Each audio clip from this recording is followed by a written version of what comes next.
You will hear a number of different recordings, and you will have to answer questions on what you hear. There will be time for you to read the instructions and questions, and you will have a chance to check your work. All the recordings will be played once only. The test is in 4 sections. At the end of the test, you will be given 10 minutes to transfer your answers to an answer sheet. Now turn to Section 1. Section 1. You will hear 2 colleagues, Marcus and Ella, discussing a work project. First, you have some time to look at questions 1 to 5.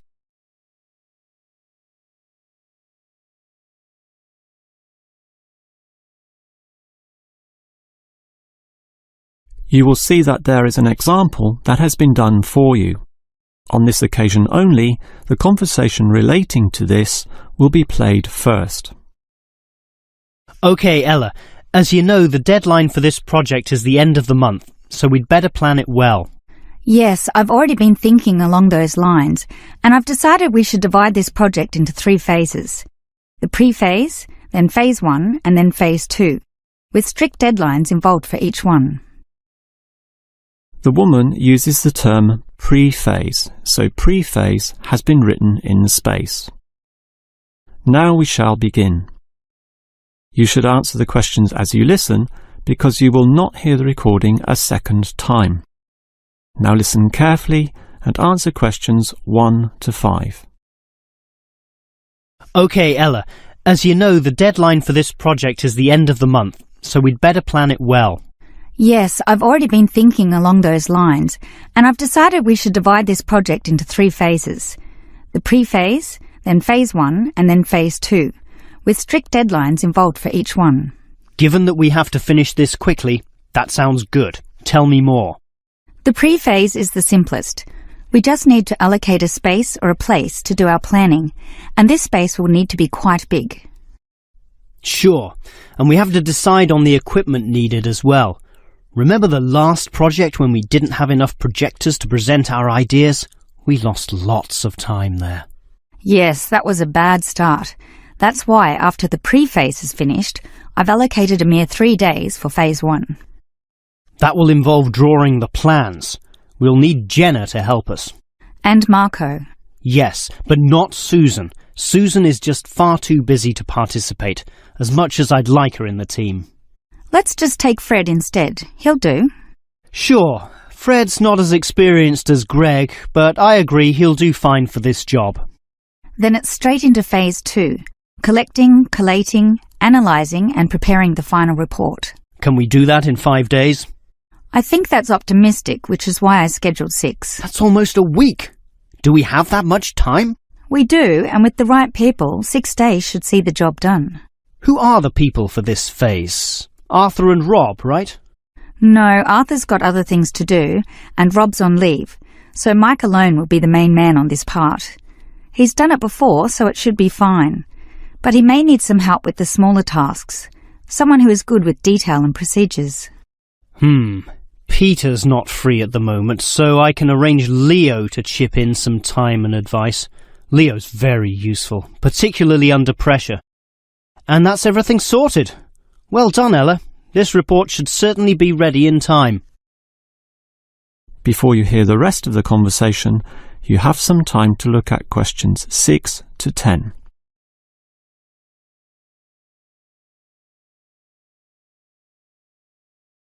Now listen and answer questions 6 to 10. Okay, Ella, you've done a good job with the basic time frame of this project, but what about specifics? What sort of specifics? Well, things like information gathering. Are we going to use questionnaires like we did last time? I was thinking of using the internet to ask people to give their views, but you often get such silly responses when you do that. I'm of the view that the best way to find out things is to ask people directly, so that's what we'll do. Okay, but that will take longer. We'll probably even have to do some of the work at home. No, I don't think so, as long as we stay back at work for some after-hours meetings. Well, that's better than coming in early. No one functions well in the morning. Also, the final report will need at least 2 appendices. Not only that, we'll have to attach a small booklet to the end, containing printouts of the relevant parts from all the foreign websites we accessed. That will take even more time. Are you sure we can meet this deadline? Yep, I've worked it all out and I'm confident we can do it. Phase 1 should be finished by the 5th, leaving Phase 2 to begin about the 8th or 9th. Now, there's a public holiday on the 10th, meaning that everything should be able to be submitted on the 15th. And after that, we can relax and celebrate on the 25th when the design division gives us approval to go ahead. Ha! You're assuming that the design division will approve this, and that's not guaranteed at all. Oh, come on, Marcus, be positive. You know this should be approved. In fact, I'm even planning the celebration when this is all over. Oh yeah? What's on the agenda then? Well, we definitely don't want to party in the office, do we? We'll want to get away from this place, and we're all too busy with our own lives and families to find a mutual time free for a dinner party. So I thought we'd just buy some nice expensive gifts for everyone who participated. We can just give these to the people here in the office. That sounds fine to me, but make sure they're not too expensive. The budget department will never approve the cost. Don't worry, I know how much I can get away with. All right, I'll leave that with you. That is the end of section 1. You now have half a minute to check your answers.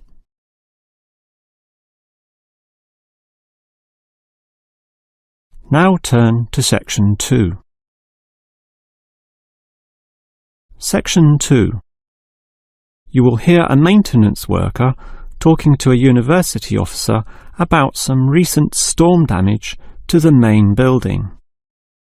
First, you have some time to look at questions 11 to 15.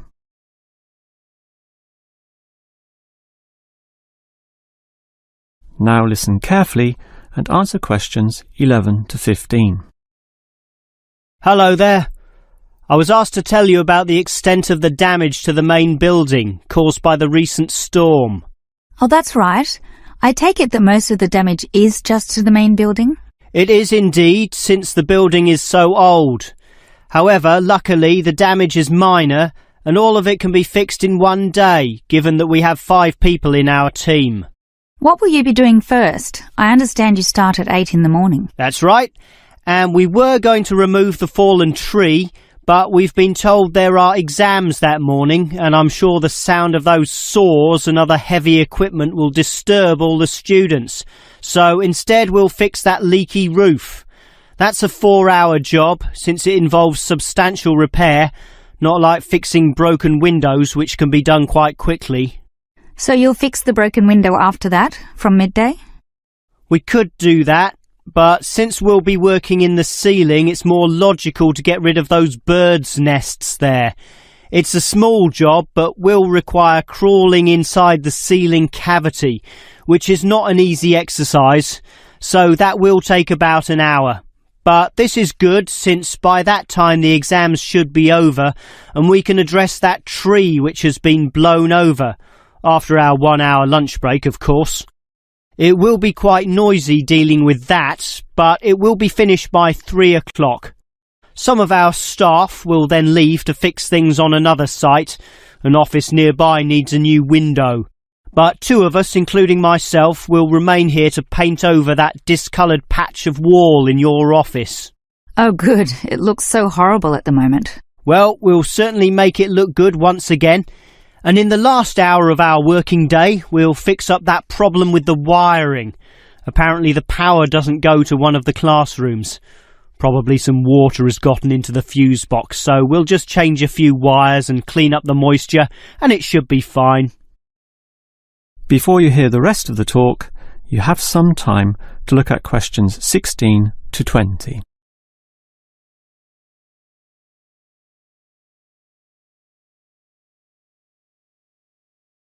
Now listen and answer questions 16 to 20.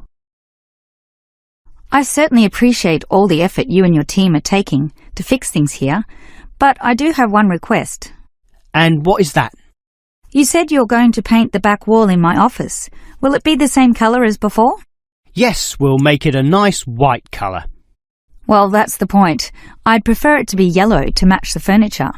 The furniture is orange, actually, but I think yellow is a nice match. Can you do that? We can certainly do that. Yellow it is. Certainly a prettier colour than just plain white, or the blue in my kitchen at home for that matter. And we can leave the paint can with you in case you need to do some touch-ups or if the stain reappears. I'll just leave it in the garden shed, the one next to the main classroom.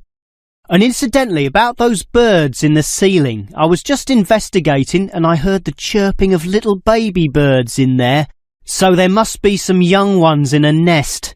I just thought you'd like to know that we can give them to a wildlife reserve. There's one in the next suburb, so that should not be too much trouble. Or you could give them to one of our teachers. I have a colleague who can raise them. I would say the wildlife reserve is a better option, since the people there are used to dealing with animals. And as for that fallen tree, we'll cut it up into small pieces, and that can be firewood in my house, so that won't be wasted either, although the smoke will cause some pollution. But I have a special licence for my fireplace, so no one can object to that.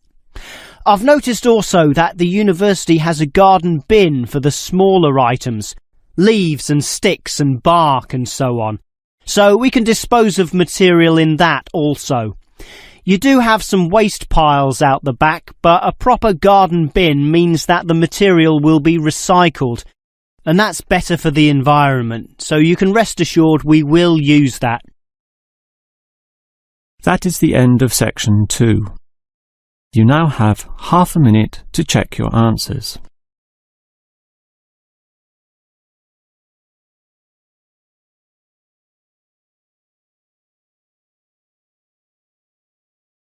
Now turn to section 3. Section 3. You will hear 3 students, Steve, David and Susan, discussing the different courses they attend. First, you have some time to look at questions 21 to 26.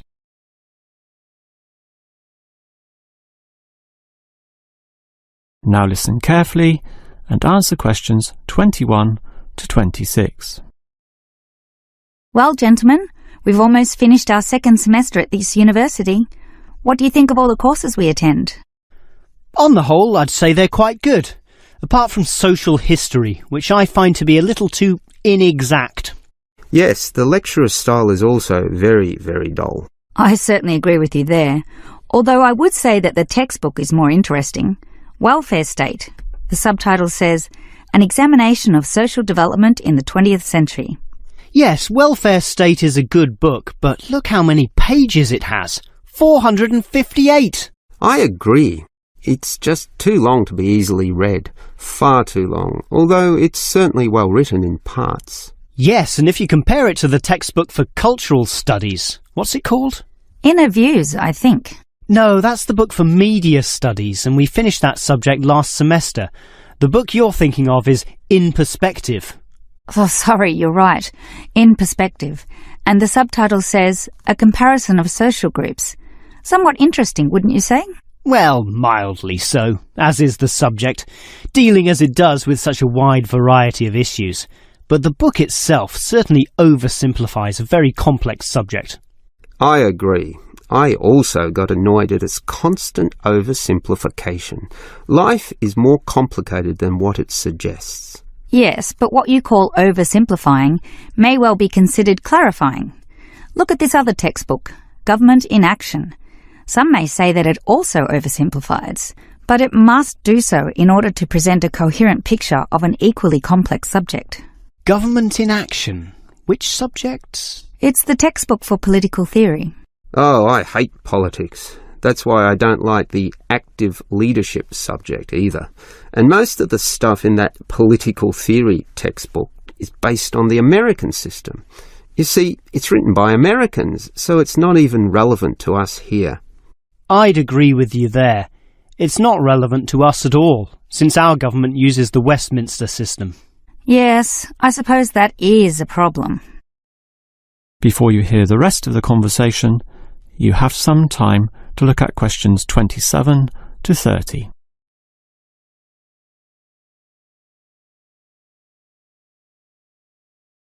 Now listen and answer questions 27 to 30. Well, it seems we all have certain criticisms about the textbooks we're using. But at the same time, we all like some elements, at least, of the subjects we're studying. What's your favourite subject, David? I'm not sure. I like political theory, but... Cultural studies is by far the best, even better than political theory, which I also like, but just not as much. Why do you say that, Steve? I was thinking perhaps social history is worth considering as best. Social history is good, but I made my choice because the subject is relevant to this modern society. But so is social history, and I like the historical element, which the other subjects lack. Even political theory examines history only briefly and in a very narrow way, so I'd say social history is the most rewarding for me. What about you, Susan? I think social history is certainly very good, but political theory is, in fact, the best, since basically every human system boils down to politics. So, despite a certain irrelevancy in the details, the basic message remains as relevant as ever. Oh, Susan, you can't be serious. Let's ask Olive again. She's over there. Olive! Which subject do you think is the best? A difficult question. I'm very interested in culture, so cultural studies is certainly my cup of tea. But I'm politically active also, and hope to pursue this as a career. So political theory would be the one I'd pick. I don't believe it. Even with that irrelevant textbook? Don't listen to him, Olive. You have a right to your own opinion. That is the end of section 3. You now have half a minute to check your answers.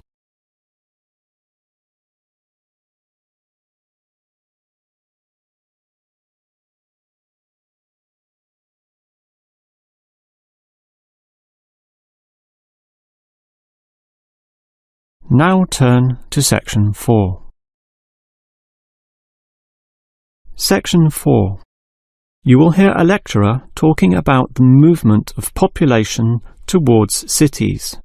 First, you have some time to look at questions 31 and 32.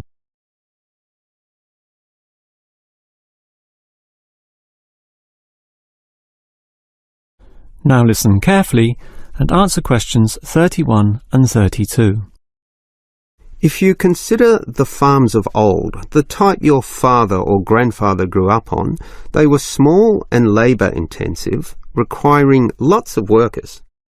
In addition, they often had a diversity of products, be that animal or vegetable, say cows and sheep, or oranges and lemons, with some peaches and a few chickens on the side for the production of eggs.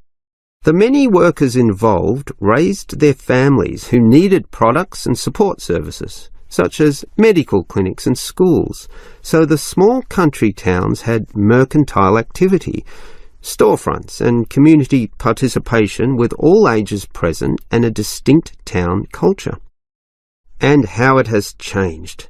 Travel to any small country town in virtually any developed country, and you will often see that these places are now somewhat forlorn and deserted, lacking life and vigour. Many of the residents have long since moved towards the big cities, so the country areas have become depopulated and their downtowns empty. This phenomenon is so predictable and widespread that it even has a name, rural flight or rural exodus, and it has produced some fairly predictable problems. Before you hear the next part of the lecture, you have some time to look at questions 33 to 35.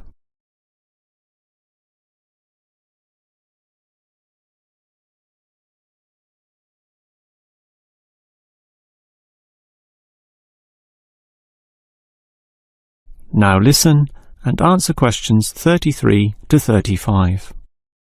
As for the causes of rural exodus, the most obvious is the industrialisation of agriculture. This comes in two aspects, one of them being monocultural farming practices. What this means is that it is now more efficient to have one product and focus on its needs almost exclusively. So, for example, animal husbandry will usually involve a single type of animal, say pigs, but with huge factory farming techniques, or, in other words, the second aspect, economies of scale. This means instead of 200 pigs, there'll be 2,000, tightly fitted into small pens or cages with high-density waste disposal and automatic feeding systems. Yet, despite this huge size, it can all be controlled by just a dozen farm workers pushing the right button. You might not like it, but in a competitive market, the cheaper the overheads, the better, and one can't argue with market economics. It's simply the way of the modern world, and it has changed the face of rural districts, mostly for the worst. Before you hear the rest of the lecture, you have some time to look at questions 36 to 40.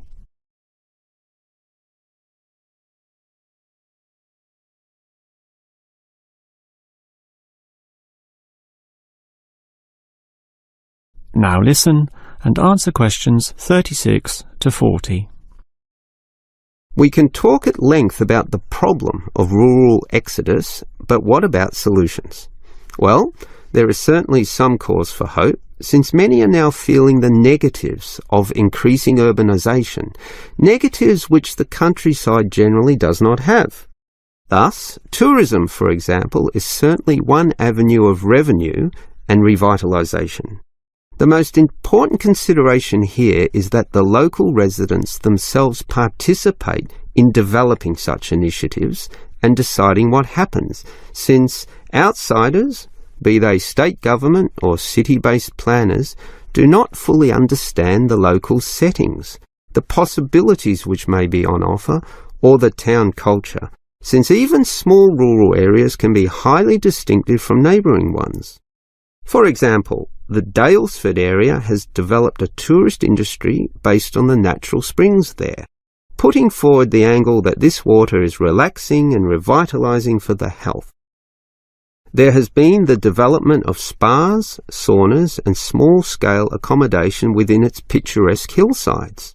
And another solution is to utilise the predominant local product. This takes advantage of the fact that many city people are developing a dislike for factory-produced and packaged foodstuffs. They are becoming interested in products that can be sold directly to them at a cheaper price while preserving all the freshness from the tree or animal. It is important here that the country area is not only characterised by a specific product, but markets this idea well. For example, many areas of country Victoria have developed widespread grape growing and winemaking facilities and encourage wine tasting tourism, now a thriving industry with an international patronage. Similarly, Harcourt is famous for apples, Shepparton for mature cheeses, and Mildura for its citrus products. Such strategies, done well, give hope that rural areas can revitalise somewhat and once again be lively and interesting places to live in. That is the end of section 4.